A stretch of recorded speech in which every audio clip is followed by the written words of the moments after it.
तो आज जंतर मंतर पर किसान महिलाएं लगाएंगी संसद। सिंघू बॉर्डर से 200 महिलाओं का जत्था हुआ रवाना जंतर मंतर के लिए और वहीं किसान महिला संसद में रखेंगे अपने मुद्दे।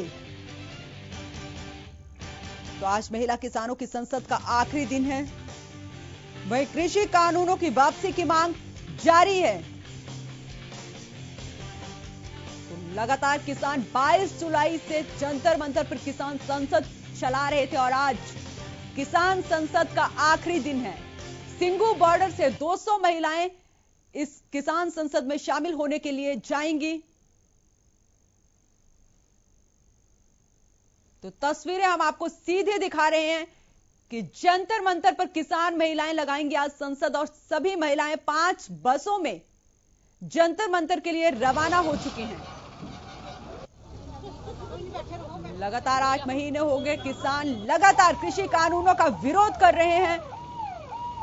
सरकार का भी विरोध कर रहे हैं कि इन कृषि कानूनों को वापस लिया जाए और वहीं अब विपक्ष भी मैदान में है। इससे पहले भी महिलाओं ने किसान संसद लगाई थी और आज किसान संसद का समापन दिवस है। तो इस मौके पर भी महिलाएं आज किसान संसद लगाएंगी और 200 की संख्या में महिलाएं यहां पे शामिल होंगी। तो तस्वीरें आप सीधा देख सकते हैं। सिंघू बॉर्डर से महिलाएं रवाना हो चुकी हैं जंतर मंतर के लिए और पुख्ता प्रबंध किए गए हैं पुलिस की तरफ से भी।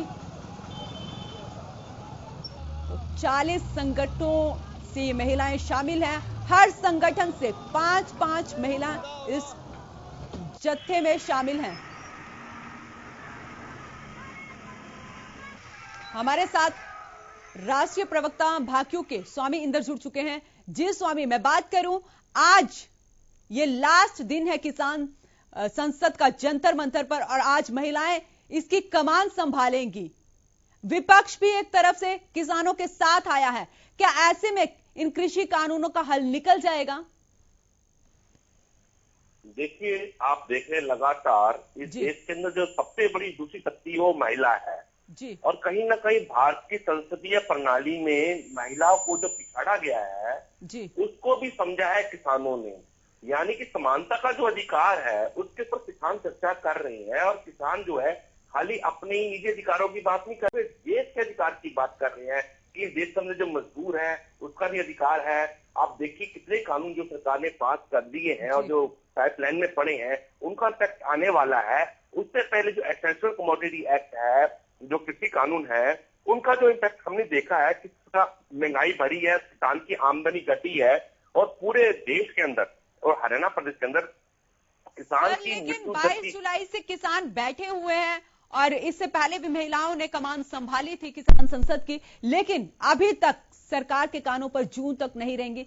सरकार ने आपको एक बार भी न्योता नहीं दिया, तो ऐसे में क्या हल निकलेगा इन कृषि कानूनों का? देखिए, ये लोकतंत्र में हम लोकतंत्र विश्वास करते हैं जी। और हमें पूरा विश्वास है कि सरकार जो आने वाले समय में इस पर विचार करेगी। और मैं समझता हूँ कि जिस प्रकार से सरकार ने 3 काले कानून लाकर किसानों के डेथ वारंट जारी किए हैं, आने वाले समय में अगर सरकार 22 जनवरी से लेकर अब तक का जो किसानों के बीच में जो एक वार्ता का जो रुकाव पड़ा हुआ है, डेडलॉक आया हुआ है, उसको तो सरकार तोड़ना चाहती है। तो सरकार एमएसपी पर जो है एक कानून बना के लाए ताकि वार्ता शुरू हो सके और इन कानूनों के ऊपर अच्छी चर्चा हो सके। और कृषि मंत्री तो कहते हैं कि हम बात के लिए तैयार हैं, तो फिर किसान क्यों नहीं जाते वहां, बात क्यों नहीं करते सरकार से? अब तो बहुत आसान हो गया है। कृषि मंत्री जी के मात्र 400 मीटर दूर संसद के बाहर किसान बैठे हैं और विपक्ष के जो नेता हैं, आपने देखा है कि 14 विपक्षी राजनीतिक पार्टियां चलकर आ सकती हैं, किसानों की चर्चा में भाग ले सकती हैं। तो ऐसे में अगर सत्ताधारी पक्ष चलकर आता तो आधी खुशी होती। पर मुझे लगता है कि भारत में बीजेपी की जो गवर्नमेंट है वो ना होकर मोदी एंड कॉर्पोरेट की गवर्नमेंट है। यही कारण है कहीं ना कहीं बीजेपी के जो शीर्ष राजनीतिक दल नेता है वो समझाने में कहीं ना कहीं बीजेपी को मतलब जो बीजेपी में जो उनका शीर्ष नेतृत्व है नरेंद्र मोदी को समझाने में जो असमर्थ नजर आ रहा है, उनकी जो असमर्थता हमें नजर आ रही है वो ये है कि आज बीजेपी के अंदर भी एक बहुत बड़ा टकराव है कि वहां पर बीजेपी की सरकार ना होकर मोदी सरकार है। भारत सरकार न होकर मोदी एंड कॉर्पोरेट की सरकार है, ये बहुत बड़ा नुकसान है भारतीय लोकतंत्रीय प्रणाली का। लेकिन सर मैं बात करूं तो किसानों में भी फूट पड़ती हुई दिखाई दे रही है, क्योंकि गुरनाम चढ़ूनी लगातार विरोध कर रहे हैं। वो कह रहे हैं कि विरोध के स्वर उठ रहे हैं। अब उन्होंने कहा कि संयुक्त किसान मोर्चा की बैठक में उन्होंने ना जाने का फैसला किया है। तो ऐसे में कैसे किसान आंदोलन आगे बढ़ेगा? देखिए, ये बहुत बड़ा परिवार है, 500 संगठनों का परिवार है। ऐसे में छोटी मोटी घटनाएं होती रहती हैं, परिवार के सदस्य रूठते हैं, उन्हें मनाया भी जाता है। और आपने देखा होगा संयुक्त किसान मोर्चे ने जब उनके संज्ञान में आया कि चुड़ूनी जी किसी प्रकार किसी बातों को लेकर मतभेद नजर आ रहा है, तो 5 सदस्यीय कमेटी का गठन कर दिया गया है और चुड़ूनी जी से उनसे विचार लिए गए हैं। और आने वाले समय में जो आपको जो स्थिति स्पष्ट नजर आएगी, क्या होगा क्या नहीं होगा।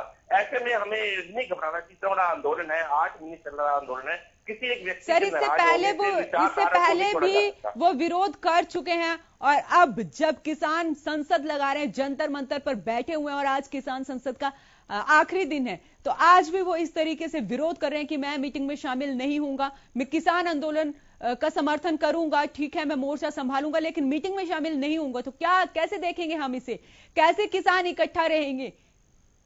देखिए, राजनीति महत्वाकांक्षा अगर किसी व्यक्ति में आती है तो उसको उसका खामियाजा भुगतना पड़ता है, क्योंकि ये भारतीय किसान यूनियन का जो लॉ है वो क्लियर कहता है कि किसान संगठन जो है राजनीति नहीं करेंगे, राजनीति से दूर रहेंगे। राजनीति तो क्या गुरनाम चढ़ूनी यहाँ पे राजनीति कर रहे हैं? तो देखिए, जैसे उनके विचार सामने आए हैं, वो कह रहे हैं कि हमें राजनीति करनी चाहिए, उन्हें अपना पक्ष रखना चाहिए अपने मंच पर, ना कि संयुक्त किसान मोर्चे के मंच पर। और संयुक्त किसान मोर्चा क्लियर कह चुका है इस बात को लेकर कि हमें, क्योंकि सर लगातार ये आरोप लगते रहे कि किसान बैठे राजनीति कर रहे हैं। हमने भी देखा भारी संख्या में यहाँ किसान बैठे, और जो किसान है कई पार्टियों से भी उनका संबंध है। तो ऐसे में अब जो चीजें निकल कर आ रही है तो लोगों का तो विश्वास उठेगा ना? नहीं, ऐसा कुछ नहीं है। मैं वही बात स्पष्ट करना चाह रहा था।